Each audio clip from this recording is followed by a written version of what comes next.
il prit du pain et après avoir rendu grâce, il les remplit et le leur donna en disant, ceci est mon corps qui est donné pour vous, faites ceci en mémoire de moi. Faites ceci en mémoire de moi. Ceci est mon corps. Donc, il ne parlait pas aux pasteurs, il parlait aux envoyés de Dieu, c'est-à-dire à ses envoyés. Donc, il parlait à ses envoyés. Donc, il ne parlait pas aux Éphésiens 4, aux pasteurs, tout, aux apôtres. D'abord, il parle aux apôtres. Il finit de parler aux apôtres. Quand il finit de parler aux apôtres, il place maintenant, après la Pentecôte, il place maintenant les 7 A de l'Église. C'est-à-dire que les 7 A des Églises arrivent. Maintenant, ceci est en mémoire. Donc, cette mémoire a débuté depuis la Pentecôte. Après la Pentecôte, il place les 7 A de l'Église. Dans les 7 A de l'Église, cette mémoire continue aux prophètes des âges. Ça a débuté à Paul, qui était le premier prophète du premier âge. C'était Éphèse. En Éphèse, je pense Éphèse. Si ce n'est pas Éphèse, c'est Éphèse, je pense. C'est en Éphèse, là. C'est Éphèse. Donc, Paul, en mémoire de moi, il n'a pas dit que ça sera en mémoire de moi par vous, les serviteurs de Dieu. Non, non. Après la Pentecôte, Dieu place les 7 A de l'Église. Il place les prophètes. Il ne place pas les pasteurs. Il ne place pas les Éphésiens 4. Là, je prends la Bible, je vous interprète la Bible parce que moi, je suis passé partout. J'ai tous les signes prophétiques de Dieu. Tout est complet. J'ai reçu aussi la croix dans ma main gauche. Et je vais vous détailler ou envoyer la prédication des vertus de la croix de la main gauche. Il contient combien de vertus? Voyez? Donc, nous ne pouvons pas prêcher la parole simplement comme ça. Si vous m'avez vu de vous propager cette prédication, ces prédications, c'est que j'avais reçu déjà les étoiles. Donc, j'ai le mandat de vous prêcher, de vous annoncer la bonne nouvelle. Donc, j'ai le mandat. J'ai les colonnes de feu dans mes pieds. Donc, j'attendais. J'ai reçu la croix dans ma main droite. La croix aussi dans ma main droite a des vertus. La croix, après encore, je reçois la croix dans ma main gauche. Vous allez le voir. Je vais vous envoyer les vidéos.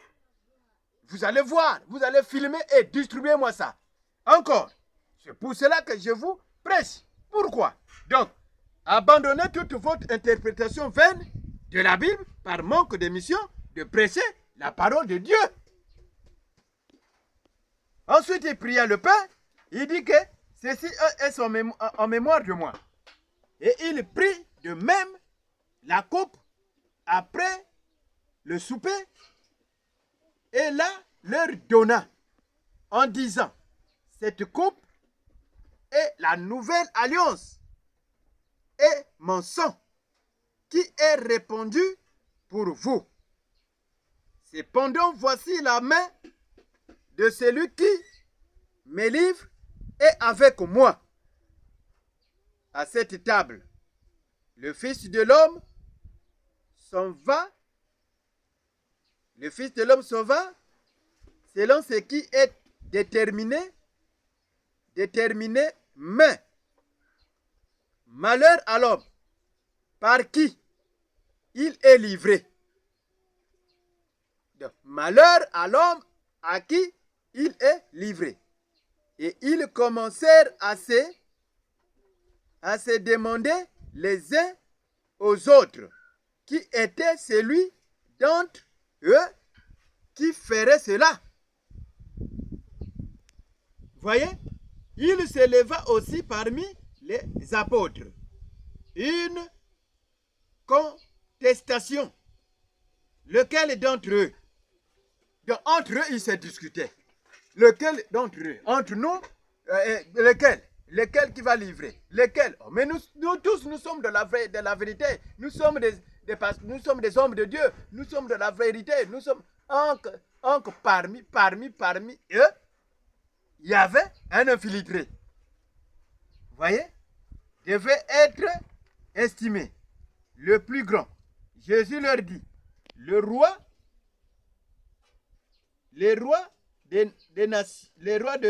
de nations le maîtrise. Et ceux qui les dominent sont appelés bienfaiteurs, de bienfaiteurs. Qu'il ne soit pas de même pour vous, mais que le plus grand parmi vous soit comme le plus petit, et celui qui gouverne comme celui qui sert. Car quel que le plus grand, celui qui est à table. Oui, celui qui est à table. Le plus grand, celui qui est à table. Ou celui qui sert, ne sait pas celui qui est à table. Donc, celui qui sert, celui qui avait servi, celui qui servait, c'était qui? C'était pas Judas. Ils ont mangé avec le Seigneur Jésus-Christ. C'est pas ça. On a pris la parole. On prend la parole, on prêche la parole. On mange avec Jésus-Christ, non? Mais non. On ne se rend même pas compte qu'on va le crucifier. Nous-mêmes, nous crucifions Jésus-Christ. Mais et pourtant, vous prêchez dans la Bible que Jésus-Christ était crucifié. Il était crucifié là-bas en Israël, là-bas. Mais vous-même, vous crucifiez Jésus-Christ par manque de mission. Parce que si tu prêches la parole dans la fausseté, si tu te rends compte que tu es dans la fausseté, vous êtes dans la fausseté, tu crucifies, tu interprètes mal. C'est ça qu'on appelle l'interprétation vaine de la Bible par manque de mission de prêcher la parole de Dieu. Tu crucifies Christ. Vous pensez que l'histoire de la crucifixion, ça a été passé depuis là-bas. Hein? Donc, ça a été déjà passé. Donc, ce sont les Juifs qui ont crucifié Jésus-Christ. Ce n'est pas nous. Mais vous aussi, vous faites de même mission. Parce que vous n'avez pas la mission. Vous interprétez mal la Bible. La mission a été envoyée par des prophètes des âges. Mais vous prenez la mission, vous prêchez. Vous prenez les brochures de Malachie 4, vous commencez à prêcher. Mais vous interprétez maintenant mal. Quand tu prends, même si tu prêches, tu interprètes. Tu prêches, tu interprètes. Ça semble être bien, mais tu es dans la fausseté. Parce que tu es dans l'interprétation vaine de la Bible. Par manque de mission de Dieu.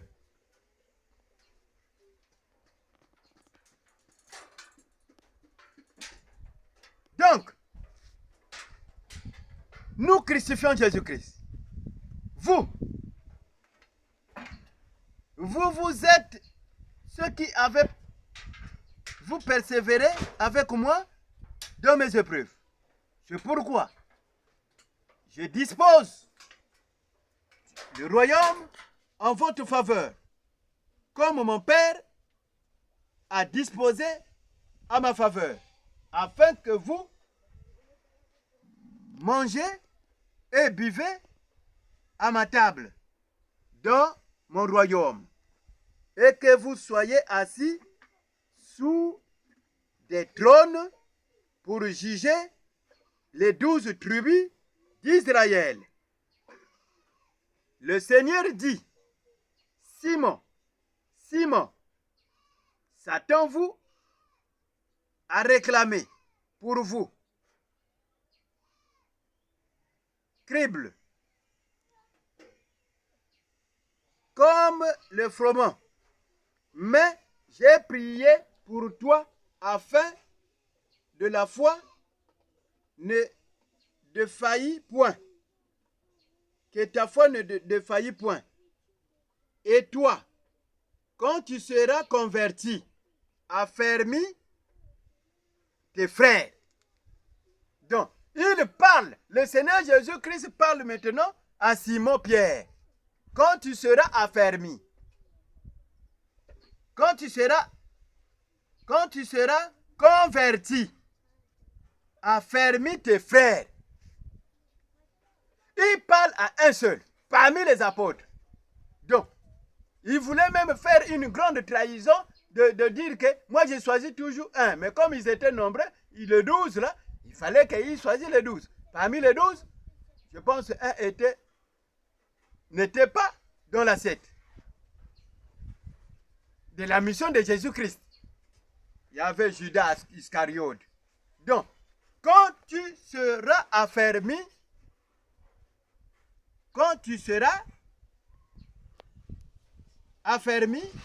et converti, affermi tes frères.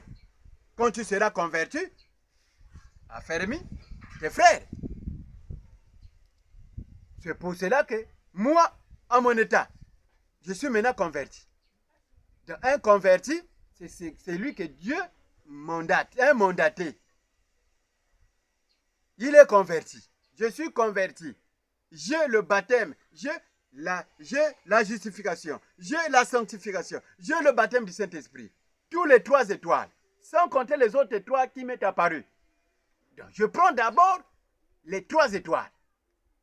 Donc, tout est là. Maintenant, je dois affermir mes frères. J'ai affermi maintenant mes frères.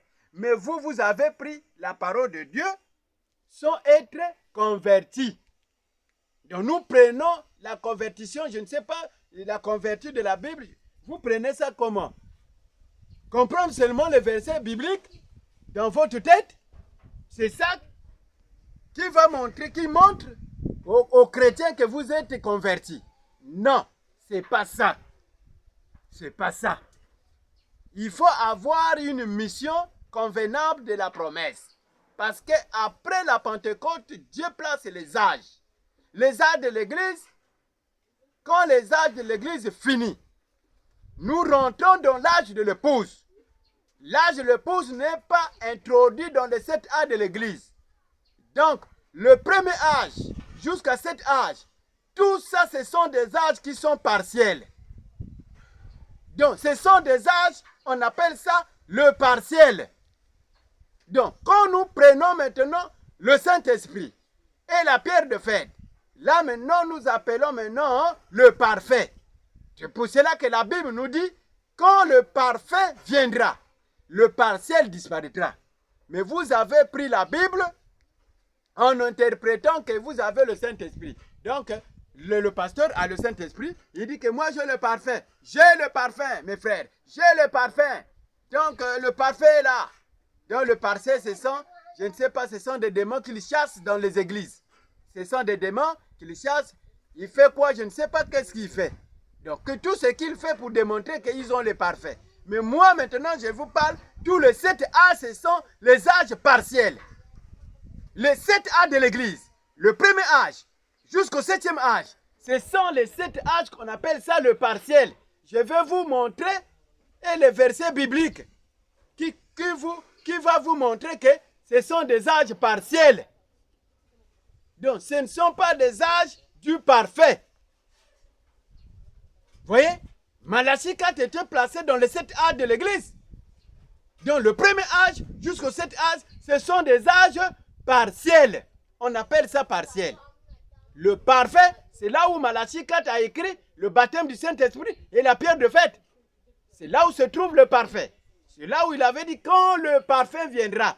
Le parfait, c'est qui? C'est Christ. Saint-Esprit, le baptême du Saint-Esprit, la pierre de fête, la colombe, les croix.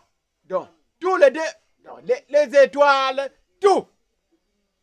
Il parle le parfait, il parle de lui-même, Christ. Maintenant,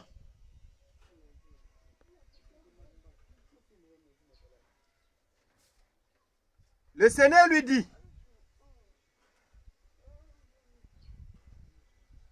je suis prêt à aller avec toi en prison et à la mort. Jésus dit, Pierre, je te le dis, le coq ne chantera pas aujourd'hui que tu n'es ni 3 fois de me connaître. Là, il parle à Pierre, qui était son disciple, qui était son apôtre. Il parle à Pierre, parce que Pierre était son disciple. Pierre n'était pas dans l'interprétation vaine. Non. Pierre était dans la volonté parfaite de Dieu, dans sa volonté. Mais il lui dit que tu vas me renier. Il leur dit encore, quand je vous ai envoyé sans bourse, sans sac, sans souliers, avec vous, manquait de quelque chose. Ils répondirent de rien. Et il leur dit, maintenant, au contraire que celui qui a une bourse la prenne, que celui qui a un sac le prenne également, et que celui qui n'a point d'épée vende son vêtement et achète une épée. Car je vous l'ai dit, il faut que cette parole qui est écrite s'accomplisse en moi. Il a été mis au nombre de malfaiteurs. Et ce qui me concerne est sur le point d'arriver. Ils dirent, Seigneur, voici des épées. Et il leur dit, cela suffit. Après être sorti, il alla selon sa coutume à la montagne des Oliviers. Les disciples le suivirent. Lorsqu'il fit arriver dans le lieu, il leur dit, priez afin que vous ne tombez pas en tentation. Donc, priez pour que vous ne tombez pas en tentation. En tentation. La prière des justes amène toujours en tentation. Mais pour que vous ne tombez pas en tentation, c'est-à-dire, c'est le maître lui-même qui était passé en tentation. Quand il est passé, il accomplit la mission de Dieu. Mais priez pour que vous ne tombez pas en tentation. Il savait que si Dieu permettrait une grande tentation en eux, ils devraient, en ce temps-là, mourir. Donc Dieu ne pouvait pas interpréter sa propre parole dans la fausseté, dans son temps. Voyez? Je continue. Père, si tu voulais, éloigne-moi de cette coupe. Ça, c'est Christ. Toutefois, que ma volonté ne se fasse pas, mais la tienne. Alors un ange lui apparut du ciel pour les fours fortifiés. Étant en agonie, il priait plus instantanément, et sa sueur devint comme des grumeaux de sang qui tombaient à terre. Après avoir pris, il se leva et vint vers le disciple qui trouva endormi de tristesse. Et il leur dit, pourquoi dormiez-vous? Levez-vous et priez afin que vous ne tombez pas en tentation. Voyez? Donc, lui-même, le maître, il n'interprétait pas sa propre parole en vain. Donc, il n'interprétait pas sa parole, c'est-à-dire, il n'interprétait pas mal sa parole. Donc, quand il marchait, il savait que moi, je vais passer en tentation. Lui-même, moi, je vais passer à la croix. Il dit, ah, je vais passer à la croix, à la mort. Les anges, l'ange vient, descend, lui dit, tu es obligé d'arriver là-bas, de passer par là. Vous voyez? Lui-même, le maître, il ne voulait pas. Il voulait interpréter mal. Donc lui, le Christ, voulait interpréter mal sa mission. Mais les anges descendent. On lui dit, maître, non, tu dois continuer et tu dois terminer la mission. Vous voyez? C'est pour cela qu'il a parlé aux apôtres. Priez pour que vous ne tombez pas dans la tentation. Donc la prière, quelle prière? Prière, ce n'est pas être un pasteur. Même nous, chacun de nous, nous sommes des chrétiens, nous sommes des croyants. Mais priez pour que nous puissions tomber pas en tentation. C'est-à-dire pour que nous ne puissions pas tomber dans des pièges sataniques. Vous voyez? Je peux prendre la Bible. Je prêche la Bible. Mais si je ne prie pas, je prends la Bible, j'interprète la Bible, je prie, mais parfois je ne prie pas de la manière où Jésus-Christ ordonne. Je tombe dans la tentation. Tomber dans la tentation, c'est interprétation vaine dans la Bible. Vaine de la Bible par manque de mission de prêcher la parole. C'est-à-dire, je tombe en tentation. Mais tu ne te rends même pas compte que tu es tombé. Depuis là, tu étais tombé. Déjà, tu tombes dans tentation. Prier, c'est-à-dire, tu dois donner ton cœur. Donc, tu prends ton âme. C'est pas aller à l'église, c'est bon. Aller adhérer, c'est bon. Mais la prière que Dieu parlait, pour que vous ne tombez pas en tentation, ce n'est pas la prière de la foule. Ce n'est pas la prière des églises. Ce n'est pas la prière des temples. Mais c'est la prière du fond du cœur. Quand vous entendez parler, même les musulmans, prennent le médaille pour prier. C'est des prières. Ils ont des prières. Ils ont des prières. Chaque heure, ils ont des prières. Chaque jour, ils ont des prières. Mais au fond du cœur. Il y a des autres, ils prient au fond du cœur. Même nos églises, même catholiques, ils ont des médailles. Ils prennent les médailles, là, ils ont des prières. C'est des prières. Donc, Jésus-Christ parlait la prière au fond du cœur, dans l'âme. Le cœur doit prier. C'est pour cela que quand je vous montre les signes là, moi j'ai passé là. Je vis dans cet stade. Donc, ton cœur doit prier nuit et jour sans repos. Même si tu vas au boulot. Même si tu fais quoi?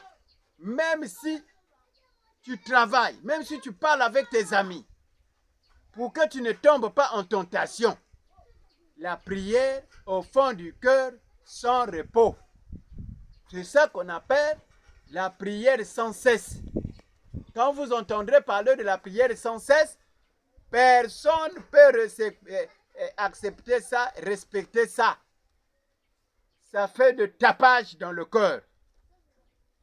C'est un mystère qui est donné par Jésus-Christ lui-même. Il donne ça à ses envoyés. Le frère Branham avait ce ministère. Il a donné parce que c'est un messager. C'est pour cela que les prophéties, les miracles, tout de sa mission descendait comme du lait et du miel. Vous voyez? C'est pour cela qu'il propageait la bonne nouvelle dans le monde entier. C'est pour cela que les colonnes de feu étaient apparues. Il n'a pas débuté quand la colonne de feu est apparue, depuis son bas âge. Le frère Branham a commencé depuis son bas âge. La prière sans cesse au fond du cœur. Ce n'est que donné aux prophètes des âges. Ça ne donne pas aux pasteurs, jamais. Donc vous, pour recevoir les signes prophétiques, il faut passer par là. C'est pour cela que vous entendez parler que moi j'ai reçu les signes prophétiques. Donc ça vient de Dieu lui-même. Là, je vais arrêter d'abord. Les 7 tonnerres sont venus.